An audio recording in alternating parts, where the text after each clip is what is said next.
All right, content areas of Unit 4 Bio. Today, we're going to start delving into the very last bit of the Unit 4 study design, and it's really all about applying different areas of the Unit 3 especially study design, but some areas of Unit 4, but mainly the Unit 3. It's a little bit funny how they've done it, and that's why we're doing this part earlier.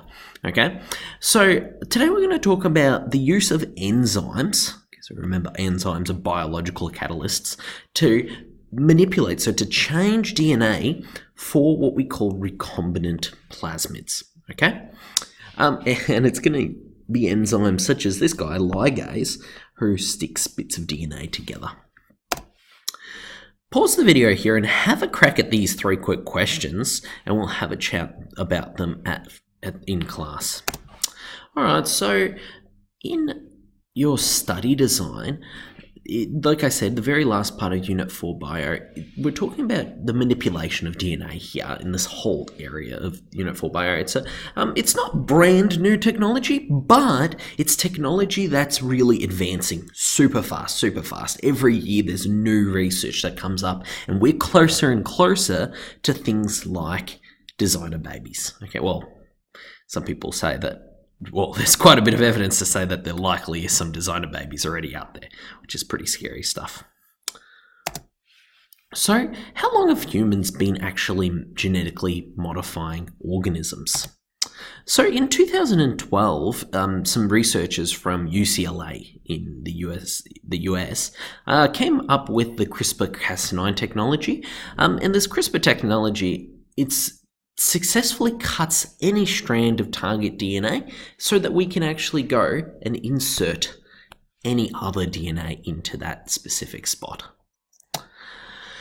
But in 1994, the first genetically commercially grown, genetically modified flavor saver tomato was actually developed. Know that genetically modified GM food means that there has been something inside that fruit or that plant or whatever it is, that's actually, we've had a change in the actual DNA code, human change. But in the 1800s, Gregor Mendel, a monk, he actually did lots and lots of studies using genetic crossing to pave the way for the human control of phenotypes. But actually 9,000 years ago, corn looked like this, what we call teosinte, and through the process of selective breeding, we actually created corn that was more phenotypically desirable and, frankly, just a lot more delicious. Okay?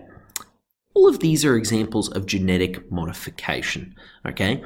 They're not all examples of using biotechnology for genetic modification, but they're all examples of modifying DNA through different processes, whether directly like these ones that are more modern, or indirectly like these ones that are a few hundred years old, but we're still coming out with an organism that has a phenotype that we want, okay, because their DNA has changed, their genotype has changed.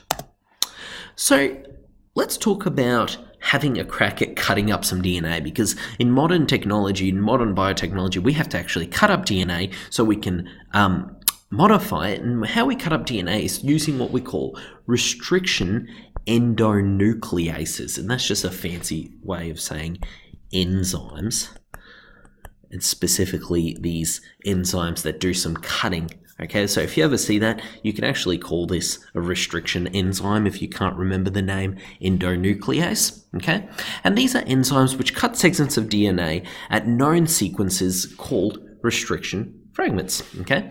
They actually occur naturally in bacteria. They're part of the immune system of a bacteria, and what they do is they actually are able to cut DNA from viruses that like to invade bacteria, so like this bacteriophage. So what happens in this process is the bacteriophage, just like when it attacks human cells, when it attacks bacterial cells, it inserts its DNA into that bacterial cell, and that DNA should actually go and attach itself and become part of the bacterial DNA, just like viruses do in humans, and then the bacteria would make new viruses. So what we have is this restriction endonuclease here that chops off this viral DNA, and so it can't do this process. Okay, it's pretty handy for the bacteria. So there's two different kinds of restriction enzymes. We have what we call sticky end restriction enzymes, that are these ones on these sides, and we have blunt end restriction enzymes, and it's quite easy to know which one's which. Let's talk about the blunt ones first. Pretty much the blunt end enzyme restriction enzymes, they do straight cuts on the DNA, so they cut the DNA straight down, okay, and you're left with these uniform any what we call overhangs, okay? And this is really handy because you're not going to have the DNA randomly sticking to places. You have some more capacity in terms of being able to stick different bits together, but it's bad because it takes more of an effort to stick back together or insert anything into there. It's going to be a bigger process, and that's why sticky end restriction enzymes are actually often used. They cut the DNA like this, they cut down, but then they go across and then they cut down again, okay? And so the benefit here is that when we want to put these two bits of DNA either back together or put something new in here, all we have to do is just cut it with the same kind of restriction enzyme, which is going to make a cut at the exact same part on the new bit of DNA, and then we're going to have complementary nitrogenous bases automatically forming pairs. So we get we take advantage of the complementary ends, okay, and it means the process is a bit easier.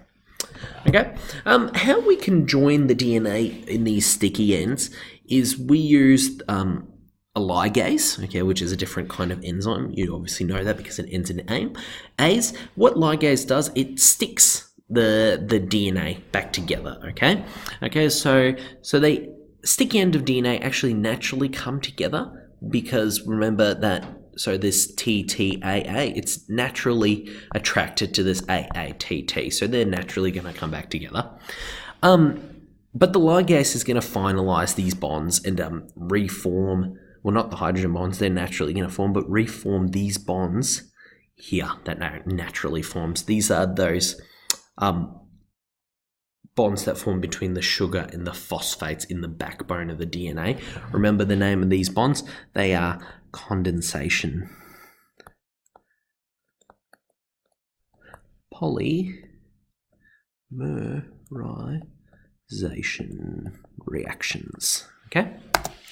All right, so let's have a chat about how we can make insulin using this process. So as you know, insulin is a protein hormone that's essential for the control of blood glucose, okay?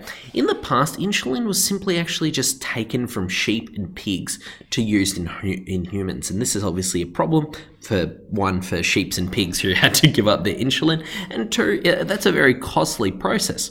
So today we can actually take bacteria to ironically produce human insulin in a safer way, which sounds a bit funny, but it's certainly much faster and it's a lot cheaper, okay? There's our friend insulin there.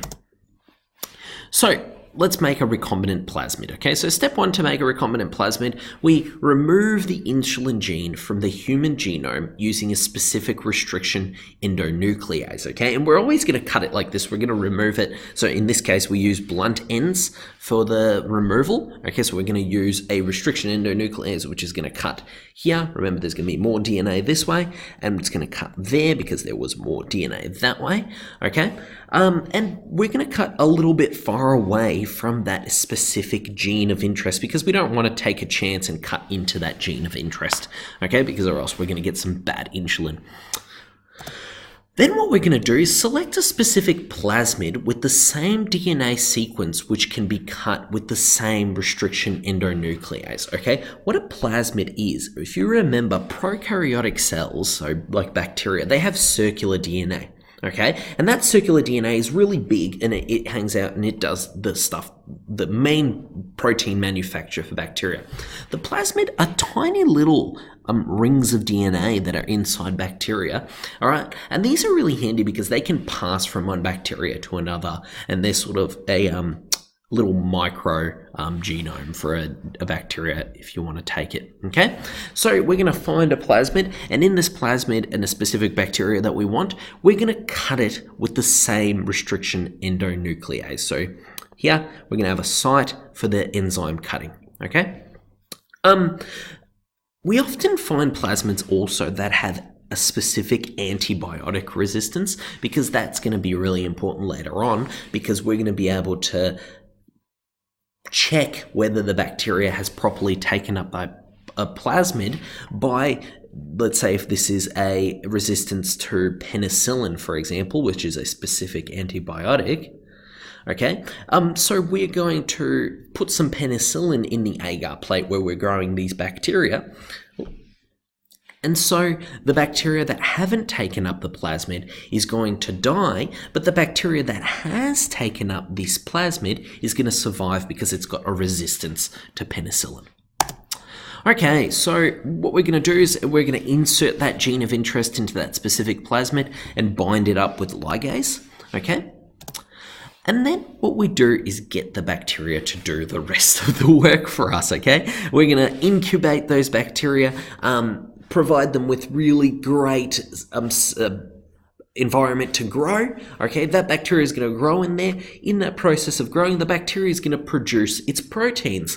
But because now we have the gene for insulin in that bacteria is also going to produce the human protein insulin. Okay, so we're going to have all these bacteria filled up with human insulin, and we can just harvest that insulin out of the bacteria, and so we can then go and give it to diabetics and those other and people who are insulin deficient.